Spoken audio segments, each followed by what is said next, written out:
সাইফুদ্দিনের নাম নেই কেন? ইয়াস, সাইফুদ্দিনের বোলিং, সাইফুদ্দিনের কর্মকাণ্ড, সাইফুদ্দিনের ম্যাচ অ্যাপিয়ারেন্স প্রশ্নবিদ্ধ হয়। স্ক্রিনে আপনারা সাইফুদ্দিনের সেই নো বলটা দেখতে পাচ্ছেন, যেটা নিয়ে আসলে সন্দেহ। শুধু যে একটা নো বল নিয়ে সন্দেহ জেগেছে তা কিন্তু নয়। ফিক্সিং কাণ্ডে এবার বাংলাদেশের 9 জন এবং বিদেশ থেকে থিসারা ফেরেরা 1 জন, মোট 10 জনের একটা তালিকা প্রকাশ করেছিল। সেই তালিকাতে সাইফুদ্দিনের নাম ছিল না, কিন্তু নতুন করে সাইফুদ্দিনের নামটাও কিন্তু সংযুক্ত হতে চলেছে। অনেক দর্শকই দেখি এটা নিয়ে আসলে মন্তব্য করেছেন যে একজন ক্রিকেটার নো বল দিতেই পারে, ওয়াইড হতেই পারে, এটা তো খেলারই অংশ বিশেষ। কিন্তু সাইফুদ্দিনের যে ওভারটা যদি পরিপূর্ণভাবে আপনি দেখেন, তাহলে প্রত্যেকটা বিশ্লেষক যারা অ্যান্টি করাপশন নিয়ে কাজ করে, যারা আসলে দেখভাল করে, যেমন আকসু আছে, কে আসলে কারা এর সাথে জড়িত থাকতে পারে বা সন্দেহের তালিকায় থাকতে পারে, সেই হিসেবে কিন্তু সাইফুদ্দিনকে সংযুক্ত করেছে। তার যে ফুলি ওভারটা আপনারা যদি দেখে থাকেন, একটা বোলার লিগালি ভাবে একটা নো বল বা একটা ওয়াইড দিতে পারে, সেটা তার অবৈধ ডেলিভারি হবে, সেটাতে কোনো তার বল সংযুক্ত হবে না, সেক্ষেত্রে এক্সট্রা করতে হবে। যখন আপনি 6টা বল করবেন, ঠিক আছে, তখন আপনি একটা অতিরিক্ত হতে পারে 7টা। যদি আপনি 8টা করেন, যদি 9টা করেন, সাইফুদ্দিন তো করলো 10টা, তো আপনি একটা ওভার বল করতে গিয়ে 10টা ডেলিভারি করলেন, নো তো দিলেন, যেটা নো হলো সেটা আবার ছক্কাও হলো। 2টা নো, 2টা ওয়াইড, 4টা অতিরিক্ত বল আপনাকে করতে হলো, যেখানে আপনি বল করলেন মোট 10টা। তো একটা দলকে জেতানোর জন্য যে এমন একটা ওভার, এক্সপেন্সিভ ওভার, এটা কি যথেষ্ট না? তো সাইফুদ্দিনকে যে কোন অ্যাঙ্গেল থেকে আপনার মনে হবে সন্দেহ, তার প্রতি সন্দেহ করা হবে না? সন্দেহ করাটা তো খুবই স্বাভাবিক একটা বিষয় যে তার প্রতি সন্দেহ করা হবে। এমন বিষয়টা এটা নয় যে সাইফুদ্দিনের প্রতি সন্দেহ করলো, সাইফুদ্দিন ফিক্সিং কাণ্ডে জড়িয়ে গেল। আপনি যদি ফিক্সিং কাণ্ডে না জড়ান, তো পৃথিবীর কোন ধরনের আইন বা আকসু বলেন, অ্যান্টি করাপশনের লোক বলেন, আপনাকে ফিক্সিং এর সাথে জড়িত করতে পারবে না। সন্দেহ করেছে তার মানে এই না যে সে ফিক্সিং কাণ্ডে জড়িয়েছে, তবে তার প্রতি সন্দেহটা এখন কিন্তু জোরালো। বাংলাদেশের তারকা ক্রিকেটাররা তারা ফিক্সিং কাণ্ডে তাদের নাম এসেছে, সত্যি কি জড়িয়েছেন, জড়াতে পারেন, 2-1 জনের নাম আসাটা কিন্তু খুব স্বাভাবিক। এবারের বিপিএল এর কথা বলছি। তো 10 জন ক্রিকেটার, বাংলাদেশের মোট 10 জন এরই সঙ্গে সংযুক্ত হলেন। সাইফুদ্দিন, এনামুল হক বিজয়, আছেন নাজমুল হাসান অপু, তারপরে বাংলাদেশের শফিউল, তারপরে আছেন আলাউদ্দিন বাবু।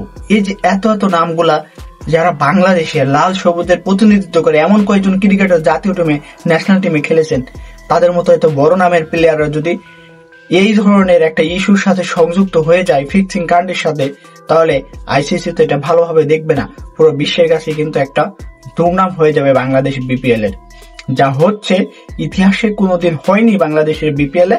কথা ছিল বাংলাদেশের বিপিএলটা হবে এবার সর্বকালের সেরা, কিন্তু হলো সর্বকালের সর্বনিম্ন লেভেলের। এর জন্য দায়ী কে? নিঃসন্দেহে বিসিবিকে সবাই দায়ী করবে, কারণ তাদের ম্যানেজমেন্ট দুর্বল, তাদের সবকিছুই দুর্বল হয়েছে। এখন কোনো প্লেয়ার যদি ফিক্সিং কাণ্ডে জড়ায়, সেটা তো পরিপূর্ণভাবে বিসিবির দোষ দেওয়া উচিত হবে না। তবে ফিক্সিং কাণ্ড বাদেও অন্যান্য যে কাণ্ডগুলো আছে, সেখানে তো 100% শিওর বিসিবি ইনভলভ। বিসিবি এখানে কিন্তু শতভাগ দিতে পারেনি, তারা ভালো কিছু করতেও পারেনি। একই সঙ্গে সংযুক্ত হলো নতুন করে বাংলাদেশের 10 জন ক্রিকেটার। ভাবা যায় 10 জন, একজন না, 10 জন ক্রিকেটারকে সন্দেহ করা হয়েছে। এটা নিয়ে বিশ্লেষণ চলছে। অ্যান্টি কারাপশন নিয়ে যারা কাজ করেন তারা কিন্তু অনুসন্ধান চালাচ্ছেন। খুব শীঘ্রই নাকি 2-3 জনের নামও আসতে পারে। আর যদি এটা আসে, তাহলে বাংলাদেশের ক্রিকেটের মান ইজ্জত। আমি তো লাস্টলি একটা কথা বলতে চাই শুধু, যে বাংলাদেশের যে নামটা সেটা কোথায় যাবে? বাংলাদেশের মতো একটা দেশে এতগুলা ক্রিকেটার যদি ফিক্সিং কাণ্ডে জড়িয়ে যায়, সেক্ষেত্রে আইসিসি বাংলাদেশকে কিভাবে দেখবে? যদি বাংলাদেশ যখন ন্যাশনাল ক্রিকেট খেলবে, অন্য দেশের সাথে খেলবে, চ্যাম্পিয়ন্স ট্রফি খেলবে, বিশ্বকাপ খেলবে, তখন কিন্তু আইসিসির একটা আলাদা নজর থাকবে বাংলাদেশ ক্রিকেটারের উপর। আপনি খুব সম্ভবত বলেই দিতে পারেন যে আরে না, সাইফুদ্দিন তো বল করতে গিয়েছিল, বাট সেক্ষেত্রে হোয়াইট হয়ে গেছে, নো হয়ে গেছে, এখানে আসলে কি করার?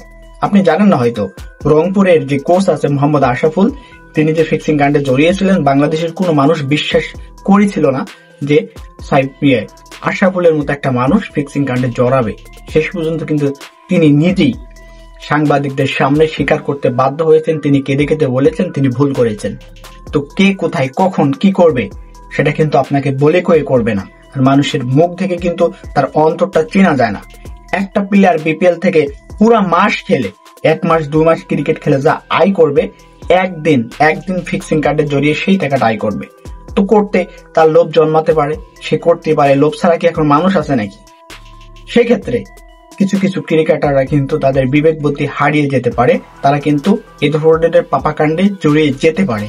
তো যদি জড়ায়, বাংলাদেশের ক্রিকেটটা একটা ধ্বংসের মুখে চলে যাবে, বিশ্ব দরবারে বাংলাদেশকে একটা ছোট করে দেখা হবে। এমনি তো বাংলাদেশকে আসলে ওভাবে আসলে ভ্যালু করতে চায় না অন্যান্য ক্রিকেট কান্ট্রি গুলা, ভারত, অস্ট্রেলিয়া, ইংল্যান্ড এমনিতেই সম্মান দিতে চায় না। তারপরে যদি এ ধরনের কাণ্ড হয়, আমার মনে হয় না বাইরের লেগ গুলাতে বাংলাদেশি প্লেয়ারের প্রতি অ্যাট্রাকশন দেখাবে, তারা আকর্ষণ দেখাবে। তো সর্বোপরি দর্শক, আপনাদের কমেন্ট প্রত্যাশা করছি।